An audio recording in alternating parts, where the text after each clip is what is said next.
Sushil sir नमस्ते। नमस्कार।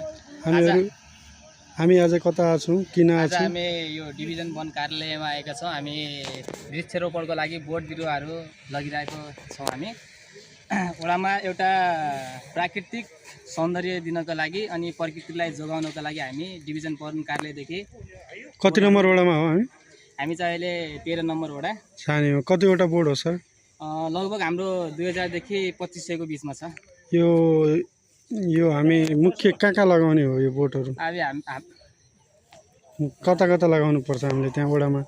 हाम्रो चाहिँ नर्सरीदेखि चाहिँ हाम्रो तल पिपलिया पार्कदेखि अनि सार्वजनिक स्थलहरूमा चाहिँ हामी वृक्षरोपण गर्नेछौँ। हाम्रो साथमा को हुनुहुन्छ अहिले काममा? आज हाम्रो साथमा छन् अमृत पन्त सर अनि अशोक पाल अनि हाम्रा सुरज ठगुन्ना।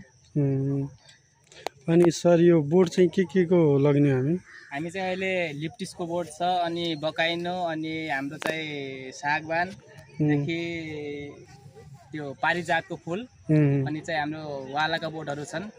अरू के बोट छ सर? अहिले चाहिँ यति नै। तपाईँ देखाउन सक्नुहुन्छ मलाई यो के को बोट हो सर? यो चाहिँ हाम्रो लिप्टिसको बोट हो।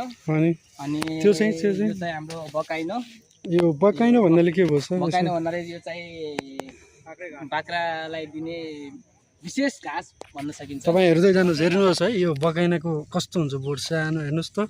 अनि सर अरू बोटहरू के छन् यसो बताउनु पर्यो। यो अनि चाहिँ हाम्रो यो सागवानको बोट छ यता। हो यो सागवान बोट यस्तो हुन्छ है, हेर्नुहोस् है, एकदम राम्रो काठ हुन्छ यसको। हजुर। अनि यता अमलाको बोट छ। अमलाको बोट नजिक लिएर हेर्न सक्नुहुन्छ। हेर्नुहोस् अमलाको बोट पनि यस्तो हुन्छ। अनि सरहरू अहिलेसम्म कतिवटा लोड गरिसक्यो सर? टु एक्सन ल हामी अहिले लोड गरिरहेका छौँ। हामी कति लोड भयो? कतिवटा बोटहरू? अहिले चाहिँ हाम्रो लगभग 350 बोट जति लोड भइसक्यो। एकदम गर्मी पनि धेरै छ, हेर्दै जानुहोस्। गर्मी धेरै छ।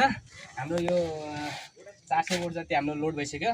अझै हाम्रो लोड गर्ने प्रक्रिया चालु छ। हाम्रो लगभग 2500 बोट जति लोड गर्ने छ हामी वडा नम्बर 13 को लागि।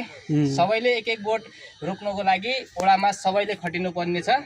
यो मेरो विशेष अनुरोध छ। अनि यो हामीले यस्तो बोटहरू लगाए के हुन्छ हामीलाई यसो फाइदाहरू? जसरी हामीले प्रकृतिलाई बचाइरहेका छौँ त्यसरी नै हामीलाई प्रकृतिले बचाउने छ भोलिको दिनमा। जसरी हामीले ब्याङ्कमा पैसा सेभिङ गर्छौँ यो पनि एउटा जीवन सेभिङ जस्तै हो। अझ एउटा कुराहरूको छ, हेर्नु साइड इफेक्ट। अझ असारको महिना